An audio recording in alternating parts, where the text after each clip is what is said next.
오늘 주일 예배 나온 여러분 축복합니다. 네, 오늘 또 특별히 초대받고 오신 분들도 계시고, 또 오늘 또 특별히 주일 강단 순례로 우리 극동방송 우리 지사장님 이하 직원분들도 함께 오셨는데 감사드립니다.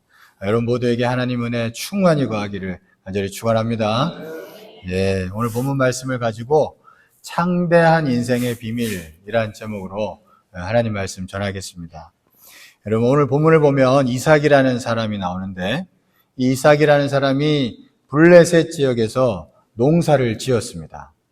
그런데 오늘 본문을 보면은 이 이삭에게 하나님께서 복을 주셔가지고 그 농사를 지었는데 농사가 큰 풍년이 들었다고 그렇게 말씀하고 있어요. 특별히 100배의 결실을 얻었다라고 오늘 성경에 이야기하고 있습니다. 그 이후에도 이 이삭의 농사가 계속 잘 되었던 것 같습니다. 그래서 이 농사가 계속 잘 돼가지고 오늘 본문의 13절을 보니까 이 이삭이 창대하고 아주 흥왕케 되어서 마침내 거부가 되었다라고, 아주 큰 부자가 되었다라고 오늘 13절 말씀에 또 그렇게 말씀하고 있어요. 하나님께서 이삭에게 큰 은혜를 주셔가지고 이렇게 창대케 되었습니다. 여러분 하나님께서는요 우리 모든 인생들 가운데 이런 은혜를 또한 주시는 줄 믿습니다. 여러분 이 은혜를 또한 사모하는 복된 자들 되기를 간절히 축원합니다. 그런데 이삭이 어떻게 이렇게 창대한 인생이 되었을까? 오늘 성경 본문을 보니까 물론 첫째는 하나님이 복을 주셨다고 나옵니다. 하나님이 첫째는 복을 주셨대요. 그런데 이것뿐만 아니라 오늘 본문을 잘 보면 또 나타나는 이유가 한 가지가 있습니다. 그 직접적인 이유는 이런 거예요. 아버지 아브라함이 팠던 우물들이 있었습니다. 그 우물들을 이 이삭이 잘 받아들이고 활용하여, 그래서 그가 그거 가지고 농사 지었더니 그가 크게 창대케 됐다는 것을 우리가 알 수가 있어요. 이게 무슨 말인지 조금 더 함께 말씀을 나누겠습니다. 여러분, 이삭의 아버지인 아브라함은 농사를 지은 사람이 아니었습니다. 이 아브라함은 유목민이었어요. 이삭은 농사를 지었지만 아브라함은 유목민이었습니다. 이 유목민이라는 것은 가축을 데리고 다니면서 여기 풀이 있으면 여기서 풀을 먹고, 또 저기 풀이 있으면 절로 이동해서 또 풀을 먹이고, 그런 게 유목민이죠. 그런 일을 하는 게 유목민입니다. 농사하고는 전혀 관계없는 일을 한 사람이 이삭의 아버지 아브라함이었어요. 어떻게 보면 아버지가 아들에게 큰 도움을 줄 수 있는 상황이 아니었습니다. 그렇죠? 유목민하고 농업은 다른 거니까. 더구나 이때는 이삭이 이렇게 농사로 크게 흥했다라고 했을 때 아버지 아브라함은 이미 죽고 없었어요, 또. 그러니까 이삭이라는 사람은 아버지 아브라함에게 직접적인 도움을 받은 건 없는 그런 상황이었습니다. 직접적인 도움을 받은 게 없었어요. 그런데 이삭은 아버지의 직접적인 도움을 받은 것은 없었지만 과거에 아버지가 파놓았던 그 우물들을 잘 받아들이고 활용하고 그래가지고 농사일을 했던 것이에요. 어떻게 보면 이삭은 농부로서 유목민 아버지가, 전혀 무관했던 유목민 아버지가 이루어 놓은 일들을 무시했을 수도 있습니다. 무시했을 수도 있어요. 그런데 무시하지 않고 이걸 잘 받아들이고 잘 활용해서 자기 일을 해 나갔더니 그가 하나님의 은혜와 복 가운데서 창대케 되었다는 것을 오늘 성경은 우리에게 가르쳐주고 있습니다. 오늘 본문 14절에서 18절까지 말씀을 한번 좀 더 보시면 잘 이해가 됩니다. 잠깐 보겠습니다. 14절부터 보시면 제가 읽을게요. 보세요. 양과 소가 떼를 이루고 종이 심이 많음으로 블레셋 사람이 그를 시기하여 그 아버지 아브라함 때에 그 아버지의 종들이 판 모든 우물을 막고 흙으로 메었더라. 보시면 이삭의 아버지가 판 우물을 활용하여서 농사를 짓고 흥왕했다 그래요. 그러니까 블레셋 사람들이 시기가 일어났대요. 시기가 일어나가지고 이 우물을 다 막았다고 하고 있죠. 자, 그 다음에 또 계속 보겠습니다. 아비멜렉이 이삭에게 이르되 네가 우리보다 크게 강성한즉 우리를 떠나라. 그 다음 이삭이 그곳을 떠나 그랄 골짜기에 장막을 치고 거기 거류하며 그 아버지 아브라함 때에 팠던 우물들을 다시 팠으니 이는 아브라함이 죽은 후에 블레셋 사람이 그 우물들을 메었음이라. 이삭이 그 우물들의 이름을 그의 아버지가 부르던 이름으로 불렀더라 이랬습니다. 이삭은 블레셋 지도자가 시기하여 자기 땅을 떠나달라 이런 소리까지 듣게 되었어요. 그리고 나서 그 주변으로 떠났는데 거기서도 아버지가 판 우물들이 있었습니다. 그 유목민이니까 아브라함이 여기저기 우물들을 많이 팠던 거예요. 그러니까 이렇게 떠나달라 해서 이 지역으로 옮겼지만 거기에도 아브라함 아버지가 팠던 우물들이 있었던 거예요. 그래서 그거를 다 메꿔 넣었던 거를 다시 뚫어가지고 그걸 잘 활용해서 그것을 가지고 농사를 지었다라는 것을 알 수가 있습니다. 그리고 나서 아버지가 불렀던 이름 그대로 또 불렀다라고 그렇게 이야기하고 있습니다.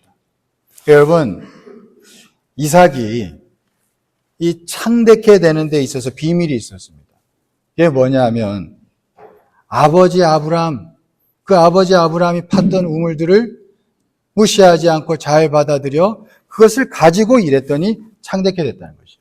여러분, 창대한 인생이 되는 데 있어서 비밀이 오늘 성경에 하나 나타나고 있습니다. 그것이 뭐냐면 우리 부모님 세대들이 또 윗세대들이 우리 선조들이 그렇게 이루어 놓은 한 일들이 있어요. 이런 것들을 무시하지 않는 것입니다. 이런 걸 무시하지 않고 잘 받아들이고 그것을 활용해서 살아가는 인생 가운데 창대케 되는 일들이 하나님의 은혜 가운데 임한다라는 것을 오늘 성경이 우리에게 말씀해 주고 있습니다. 여러분, 우리가 창대한 인생이 되길 바란다면 이 선진들이 이루어 놓았던 일들을 잘 받아들이고 인정해야 하는 줄 믿습니다. 여러분, 이게 중요합니다. 제가 몇 년 전에 이 삼성이라는 기업에 관심이 있어가지고 이 삼성에 대한 책들을 쭉 본 적이 있었습니다. 이 삼성이 어떻게 이렇게 크게 되었나? 그래서 책들을 좀 이렇게 찾아봤는데 삼성이 이렇게 창대케 되는 데 있어서는 이 첫째는 창업주인 이병철 회장의 정신이 아주 좋았습니다. 그 정신이 너무너무 좋았어요. 그리고 또 하나가 있습니다. 그게 뭐냐면 이 이병철 씨의 정신이 그 후대에 잘 받아들여졌더라고요. 그게 잘 받아들여졌기 때문에 그 삼성이 크게 흥했다라는 것을 제가 알 수 있었습니다. 가령 원래 여러분 이 삼성이 삼성전자라든지 반도체가 주력이 아니었습니다. 여기 나이 드신 분들은 아시겠지만 삼성이 원래 그게 주력이 아니었어요. 근데 이게 삼성전자 반도체로 주력이 갔던 게 이병철 씨의 생각이었어요. 이병철 씨가 먼저 그것을 알고 그것을 권했는데 이게 잘 받아들여져 가지고 삼성이 삼성전자와 반도체로 주력을 옮겨간 겁니다. 그랬더니 삼성이 지금 이렇게 크게 흥하게 됐다는 것을 제가 알게 됐어요. 여러분, 이 이병철 씨 삼성 창업주의 그 정신과 그 해놓은 일들을 삼성이 잘 받아들임으로 인해서 삼성이 창대케 됐다는 것을 우리가 알 수가 있습니다. 이 중세시대에 아주 유명한 영성가가 있어요. 이 솔주베리의 요한이라는 분이 계신데 이분이 이런 얘기를 했습니다. 제가 참 좋아하는 문장인데 이런 얘기를 했습니다. 제가 한번 읽어드릴게요. 거인의 어깨 위에 올라선 난쟁이는 거인보다 더 멀리 본다. 이 한마디를 했습니다. 여러분, 참 난쟁이는 멀리 볼 수 있습니까? 없습니까? 절대로 볼 수가 없습니다, 멀리. 그러나 그 난쟁이가 거인 어깨 위에 올라서면 분명한 건 거인보다 더 멀리 보게 되죠. 이 참 중요한 일입니다. 우리가 난쟁이에요. 그러나 우리가 거인 어깨 위에 올라서기만 한다면 우리는 분명히 거인보다 더 멀리 볼 수 있습니다. 그래서 위대한 사람들이 이뤄놓은 일들, 이런 것들을 우리가 인정하고 받아들인다면 우리가 그 어깨 위에 설 수 있다는 것을 우리가 깨달아야 할 것이에요. 여러분, 이게 오늘날 현대시대는 과학의 시대라고 합니다. 그죠? 근데 이 과학이 엄청나게 눈부시게 발전했어요. 여러분, 우리가 지금은 컴퓨터를 내 손에 들고 다니잖아요. 여러분, 어떻게 이게 한 20, 30년 전에 생각하셨어요? 한 30년 전에 생각도 못했지 않습니까? 지금 컴퓨터를 내 손으로 들고 다니잖아요. 얼마나 대단합니까? 그죠? 과학이 눈부시게 발전했기 때문이에요. 근데 여러분, 이 과학이라는 학문이 이 인문학이나 철학하고 다르게 아주 중요한 게 있습니다. 과학이 어떻게 발전한 줄 아세요? 과학은요, 윗 선배들이 윗 선진들이 이뤄놓은 그런 업적들, 그걸 잘 인정하고 받아들였습니다. 그래서 그거 위에 연구를 했어요. 선조들이 연구한 것을 인정하고 그 위에 또 연구하고 또 그 위에 쌓아서 또 연구하고 연구했습니다. 여러분, 그래서 과학이라는 학문이 이렇게 발전하게 됐습니다. 근데 여러분, 인문학은 좀 달라요. 인문학은 맨날 비판하는 게 많습니다.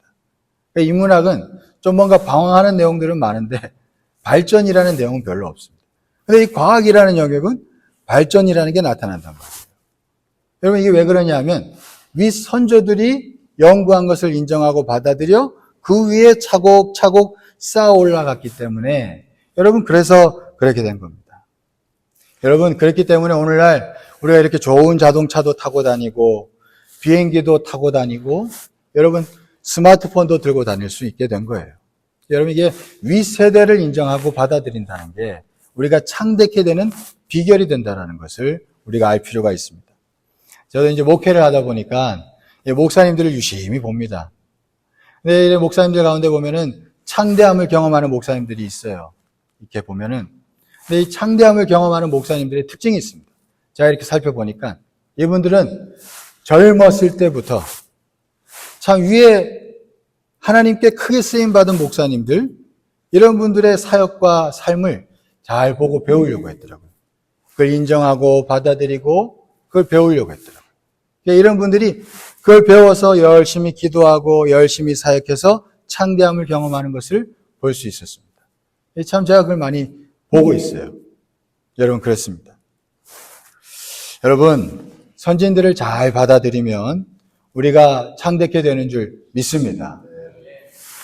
그런데 여러분, 이거를요, 이 성경의 진리를 하나님만 아시는 게 아니라, 성경만 우리에게 말해주는 게 아니라 이 악한 세력인 마귀도 이걸 잘 알고 있습니다.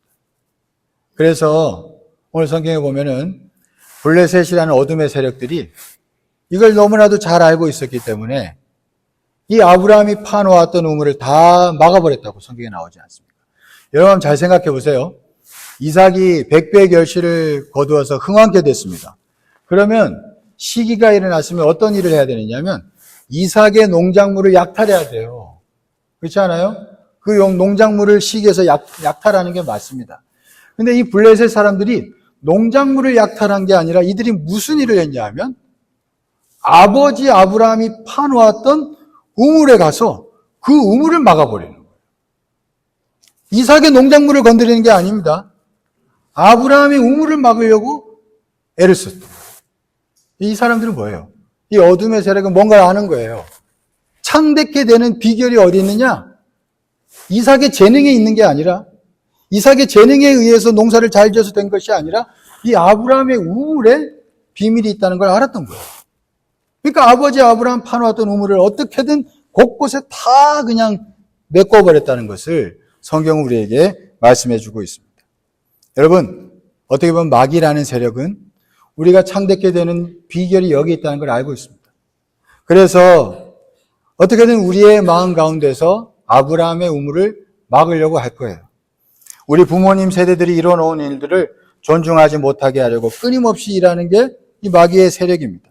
이런저런 뉴스를 던져주면서 이런저런 나쁜 이미지를 두드러지게 하면서 아브라함의 우물을 활용하지 못하도록 할 수 있습니다. 그래서 윗세대들이 이루어놓은 일들을, 그런 것들에 대해서 감정이 좋지 않게 만들 수도 있어요. 여러분. 그래서 그것을 활용하지 못하게 만들 수도 있다는 것입니다.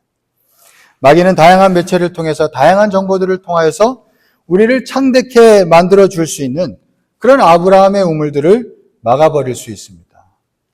윗세대의 지혜를, 부모님 세대가 이뤄놓은 일들을 인정하고 잘 배워야 되는데 이런 것들을 잘 못하게 할 수 있다는 것이에요. 여러분, 이게 마귀가 하는 일들입니다. 우리가 이런 일에 속지 않기를 간절히 축원합니다. 우리나라가 지금 이렇게 잘 살게 된 것은, 여러분, 첫째는 누가 뭐라 그래도 6.25 전쟁을 통하여서 우리가 공산화가 되지 않았기 때문인 줄 믿습니다. 이건 부인할 수 없는 사실입니다. 자유민주주의라는 체제 아래 우리가 살았기 때문에 이 민족이 잘 살게 되었습니다. 근데 여러분, 이 체제라는 것은, 우리 자유민주주의, 이 대한민국에서 이루어진 이 체제라는 것은 하나님께서 이루어주셨어요.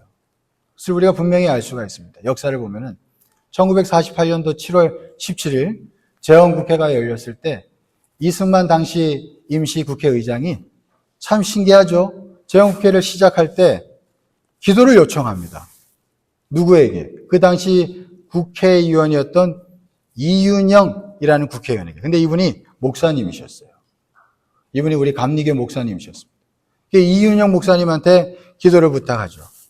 근데 이 목사님이 나오셔가지고 우리나라가 시작하는 재헌국회 그 시작할 때 기도로서 시작하게 되었습니다. 여러분 참 신기하지 않아요?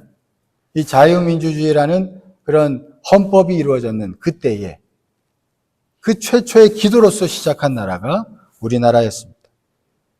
이 바탕 위에서 이 나라가 잘 살게 됐습니다. 여러분 특히 우리 기독교인들은, 제가 뭐 기독교인 아닌 분들은 모르겠습니다.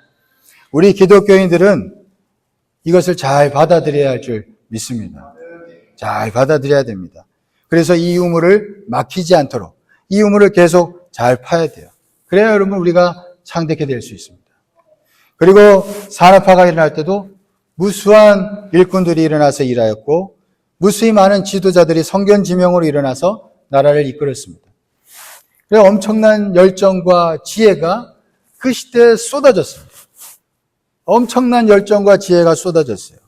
그 당시의 모든 열정과 지혜들, 여러분 이것들을 우리는 무시하지 않고 잘 받아들여야 합니다.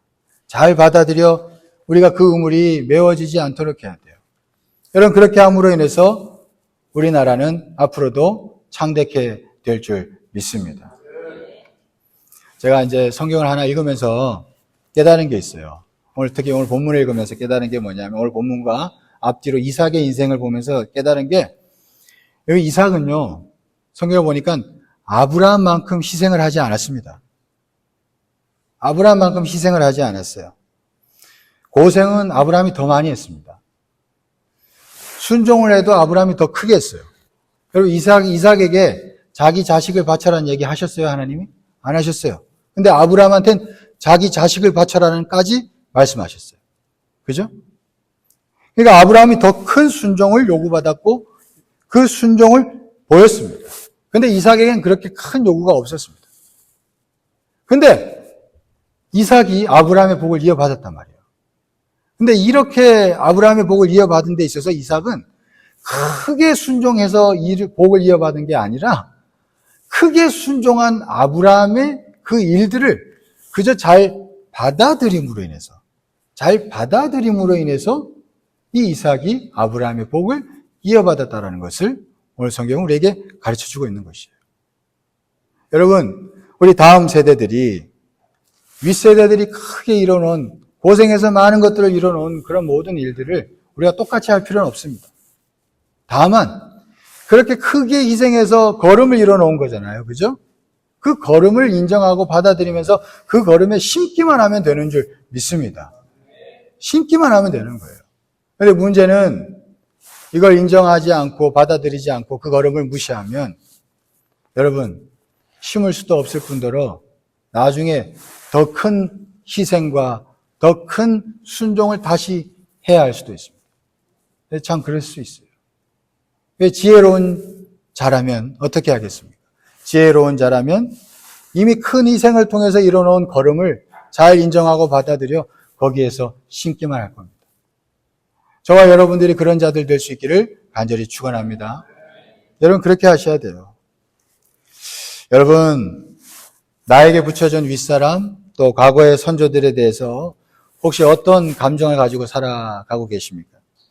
윗사람은 또 우리에게 붙여준 선조들은 분명히 우리를 창대케 해주기 위해서 하나님께서 허락해 주시고 붙여준 그런 존재인 줄 믿습니다. 우리가 이걸 기억하셔야 돼요. 이걸 잊지 마셔야 됩니다. 여러분 때로는 우리 부모님의 기도가 여러분들에게 준 아브라함의 우물일 수 있습니다. 부모님의 기도를 무시하지 말고 늘 기도를 인정하고 받아들이고 부모님께 늘 기도 부탁하고 그런 자가 될 수 있기를 축원합니다. 여러분 그게 아브라함의 우물을 잘 인정하고 받아들이고 사용하는 것입니다. 그리고 또 여러분들을 위해서 기도해주는 교회 목사님들도 있어요. 이 목사님들의 격려와 관심과 기도도 아브라함의 우물일 수 있어요. 이걸 잘 받아들일 필요가 있습니다. 또 이 나라 대한민국을 위해서 피땀 흘려 일했던 우리 할아버지, 할머니, 아버지, 어머니들의 모든 수고가 또 아브라함의 우물일 수 있습니다. 무엇보다도 위대한 신앙의 선조들의 이야기가 담긴 이런 성경 말씀들 또한 여러분 아브라함의 우물일 수가 있습니다. 여러분 영적인 유산이라는 건 멀리 있지 않아요. 우리 가까이 있습니다. 나에게 붙여준 어른들의 경험과 지혜, 기도와 여러 수고가 아브라함의 우물일 수 있고 그런 영적인 유산일 수가 있습니다. 이 유산들을 무시하지 않고 귀하게 여기며 감사할 줄 아는 자, 여러분 그들에게 창대함이 임하게 될 줄 믿습니다. 여러분 어떤 사람은 그렇게 얘기할 수도 있습니다. 아유 목사님 저도 참 받아들이고 존경하고 싶은데 참 제 주변에는 존경할 만한 사람이 없습니다. 이렇게 얘기할 수도 있어요. 그죠? 네, 제가 이렇게 얘기하는 분에게는 제가 이렇게 대답을 드리고 싶습니다. 없다고만 하지 말고 존경할 만한 분을 찾아보십시오. 또 이렇게 말씀드리고 싶어요. 찾아보십시오. 오늘 본문에서 보니까 블레셋 주민들이 아브라함의 우물을 막았습니다. 그러니까 이삭이 어떻게 했어요? 그냥 어떻게든 본인이 직접 찾아가서 우물들을 다 찾아서 막 뚫을 차나요.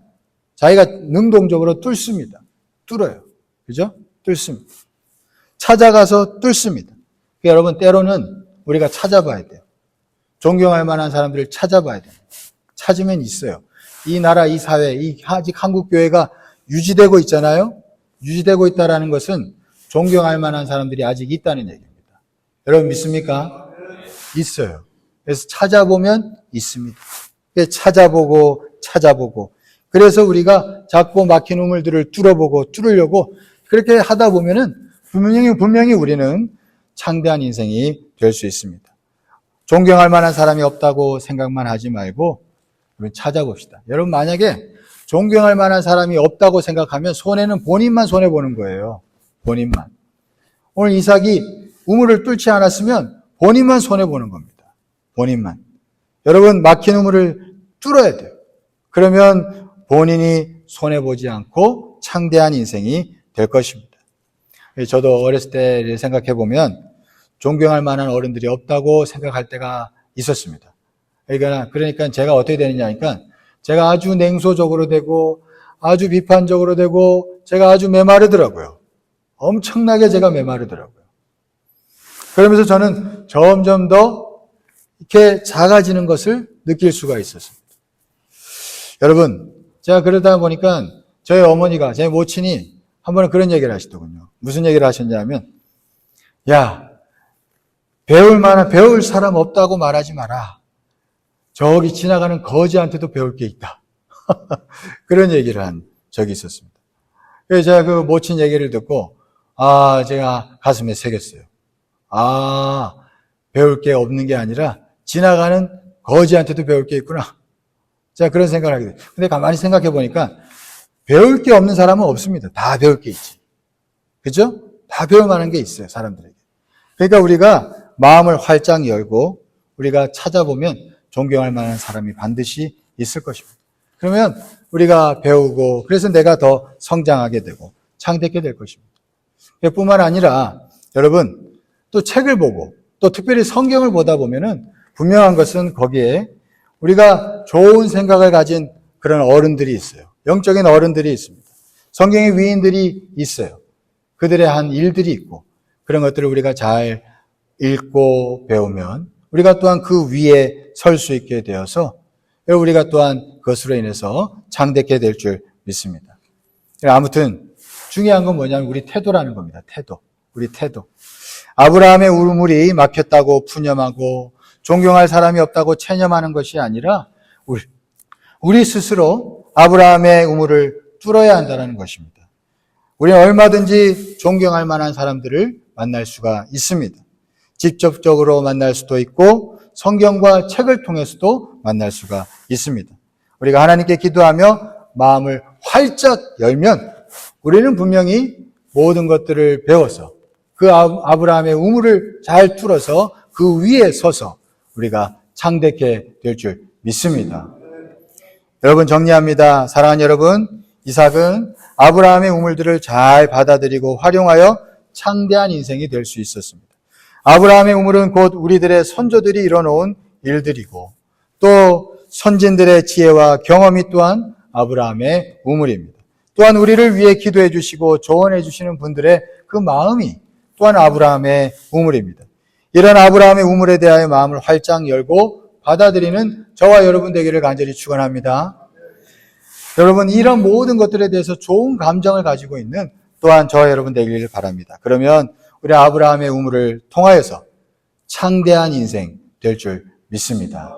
그런 복된 모든 자 되기를 간절히 축원합니다. 기도하겠습니다. 사랑이 많으시고 은혜가 풍성하신 하나님 감사합니다. 하나님, 오늘 성경의 이삭은 아브라함의 우물을 잘 받아들이고 활용함으로 인해서 그가 창대한 인생이 될 수 있었다는 것을 성경이 가르쳐주고 있습니다. 하나님, 우리에게 주어진 아브라함의 우물이 있습니다. 하나님, 그것이 때로는 막혀 있을 수 있습니다.